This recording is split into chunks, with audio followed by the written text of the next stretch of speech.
नमस्कार, स्वागत है आपका यूट्यूब चैनल उल्टा चश्मा पर। लेकर आया हूँ आपका अपना कार्यक्रम विश्लेषण विद वानखेड़े।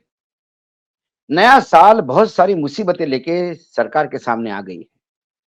केंद्र सरकार और Bharatiya Janata party, RSS, VHP, Bajrang Dal ये सारा कुनबा जो है, ये इसलिए पूरा काम पे लग गया था कि 22 जनवरी को जो रामलला की प्राण प्रतिष्ठा होगी, उससे कहीं न कहीं 2024 को अपने आप को केंद्र में प्रतिष्ठित करने का एक बड़ा प्लान था।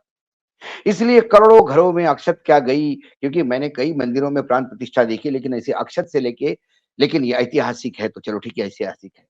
और राम का मार्केटिंग करने का एक पूरा बीड़ा उठाया गया राज्य-राज्यों में।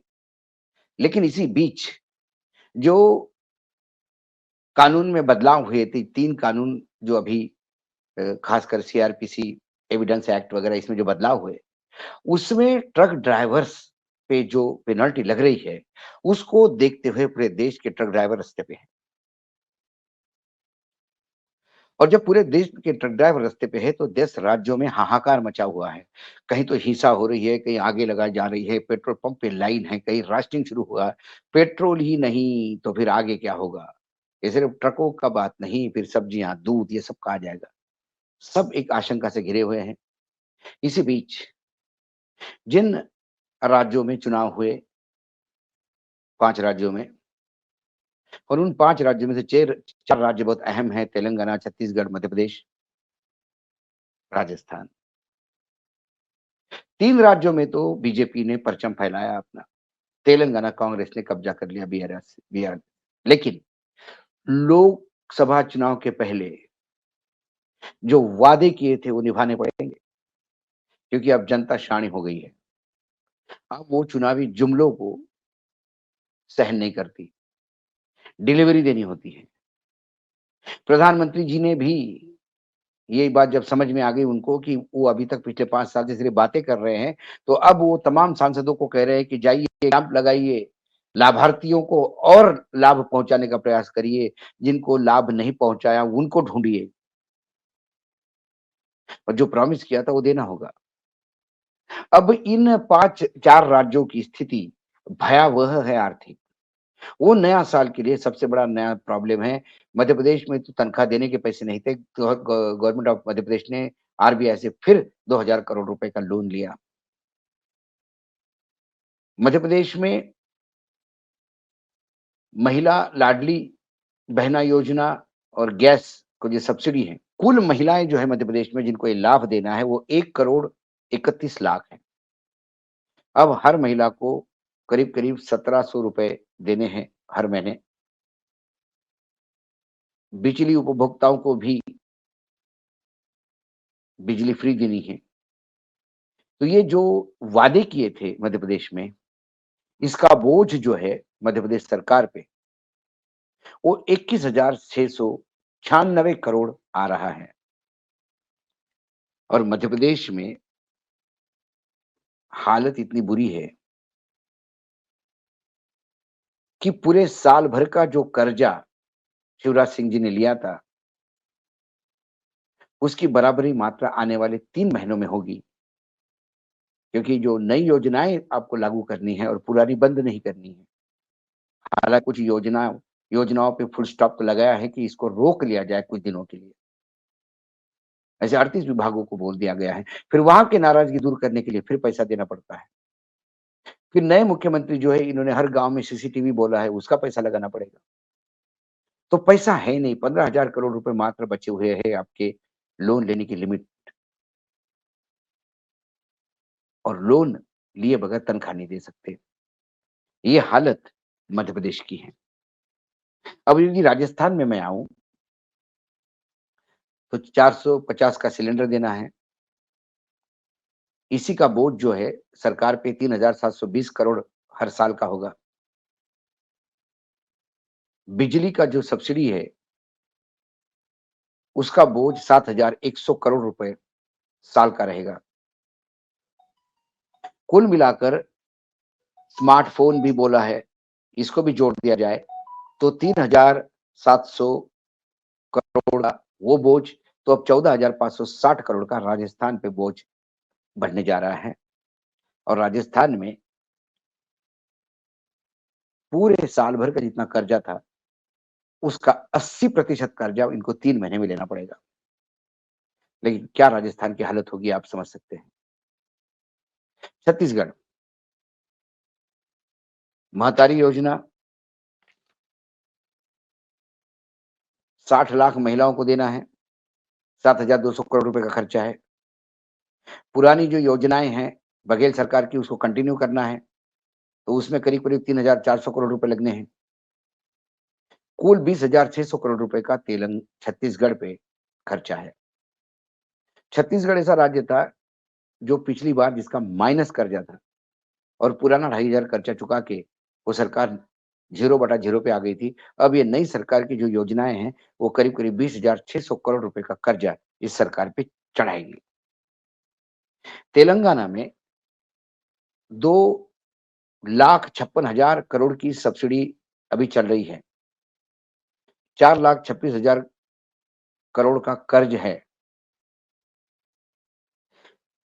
23-24 में 38,237 करोड़ रुपए का कर्ज लिया गया है।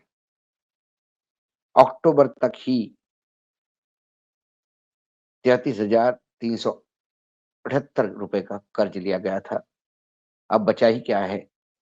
नई योजनाएँ कैसे लागू करेंगे किसी को पता नहीं। कर्नाटक में कांग्रेस ने 5 गारंटी लागू की थी, जिसमें फ्री बिजली, बेरोजगारी भत्ता, महिलाओं को कैश, फ्री अनाज, इस पे 5,000 सॉरी 54,000 करोड़ का खर्च है। ये कहाँ से लाएँगे जब सरकार के ऊपर कर्ज़े की वैसी ही तलवार टंगी हुई है। तेलंगाना में पुरानी सरकार ने जो लिमिट था कर्ज़े का, उसका 87% लिया था। मात्र नई सरकार के पास जो कर्ज़े का लिमिट है, जो आरबीआई ने दिया है इस सरकार राज्य को, उसका मात्र उनको अब 13% बचा है।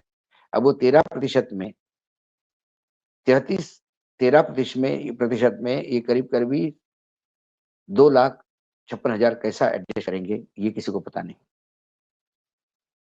आरबीआई के अनुसार, ये आरबीआई के आंकड़े हैं मैं जो बता रहा हूँ आपको। आरबीआई के अनुसार जनवरी टू मार्च इन 3 महीने में, आने वाले 3 महीने में 4,13,000 करोड़ के कर्ज़े राज्य बाज़ार से उठाएँगे। अप्रैल से अक्टूबर के 7 महीने में 2,58,000 करोड़ के कर्ज लिए हैं।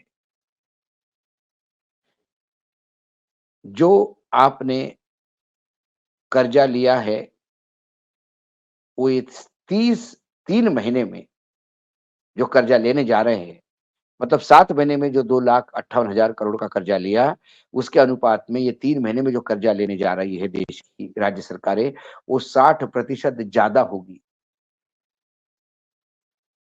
कर्नाटक, मध्य प्रदेश, राजस्थान, तेलंगाना, छत्तीसगढ़ जिले में सबसे आगे हैं।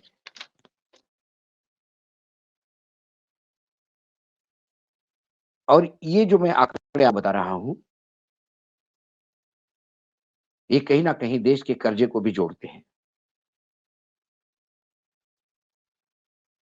यदि ऐसे कर्जे चलते रहे, तमिलनाडु में 2023-24 में 1 नंबर पे आया तमिलनाडु कर्ज लेने में, दूसरे पे आंध्र प्रदेश है, सॉरी दूसरे और तीसरे पे महाराष्ट्र है। ये 3 राज्य हैं जो सबसे ज़्यादा कर्ज ले रहे हैं। ये आरबीआई का लेटेस्ट जो डाटा आया उसके अनुसार बता रहा हूँ।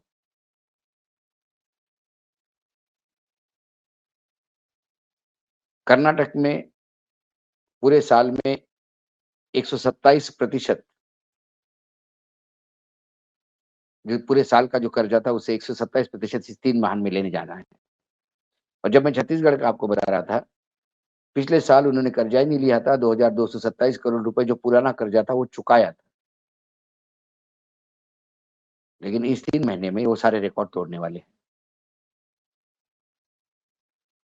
लाखों करोड़ों का कर्जा और जब ये देश पे क्योंकि देश के कर्जे में ये सब सारे कर्जे जब जुड़ते हैं तो फिर 2026-27 के बजट में, मैं 1 साल आगे की बात कर रहा हूँ, इसी अनुपात में यदि जो इन्होंने वादे किए हैं, उसको यदि निभाने हैं, उस वादों को निभाने के चक्कर में पूरे राज्य में, अलग-अलग राज्यों में जो खर्चे बढ़ेंगे, तो मुझे लगता है कि पूरे देश पे जो खर्चों का, कर्ज़े का जो बोझ है, वो 240 लाख करोड़ का होगा। और जब 240 लाख करोड़ कर्जा पूरे देश पे होगा, तो 2026-27 में हमारा जो बजट होगा देश का, वो कर्जे की ब्याज देने के में और कुछ शॉर्ट टर्म कर्जे चुकाने में चला जाएगा, तो फिर हम खर्चा कहाँ से लाएँगे? नया साल इन चारों राज्यों के लिए, मैं 5 राज्य की बात करता हूँ, यदि कर्नाटक जोड़ता हूँ तो, जिसमें कांग्रेस की सरकार है कर्नाटक में, तेलंगाना में और बीजेपी की सरकार है मध्य प्रदेश, छत्तीसगढ़, राजस्थान में। इन 5 राज्यों को अपने वादे पूरे करने होंगे क्योंकि लोकसभा में उन्हें ये बताना होगा कि आपने जो हमको मतदान किया, वो गलत नहीं किया। हम अपनी मन की बात नहीं करते हैं, जो बोलते हैं वो करके दिखाते हैं। क्योंकि 15 लाख रुपए के हर एक के अकाउंट में आएँगे, ये तो आपने बोला कि ये चुनावी जुमला है। लेकिन फिर 450 रुपए का सिलेंडर भी चुनावी जुमला हो गया, तो लोकसभा में बीजेपी का सुपड़ा साफ होगा। 5 गारंटी यदि कर्नाटक में कांग्रेस ने नहीं दी, तो कांग्रेस को वहाँ से 1 सीट भी मिलना मुश्किल है। मरता क्या न करता, कर्ज़े और बढ़ेंगे। क्योंकि विरासत में सभी मुख्यमंत्रियों को जो मिला है, वो खाली तिजोरी है और कर्ज़े का बोझ है। इसी के बीच में आपको राम मंदिर को भी मार्केटिंग करना है। जब आपकी आर्थिक व्यवस्था राम नाम सत्य हो रही होगी, तो आप राम का कितना मार्केटिंग कर पाएँगे, ये तो समय बताएगा। आज इतना ही, कल फिर आऊँगा किसी विषय के साथ, तब तक के लिए नमस्कार। देखते रहिएगा यूट्यूब चैनल उल्टा चश्मा।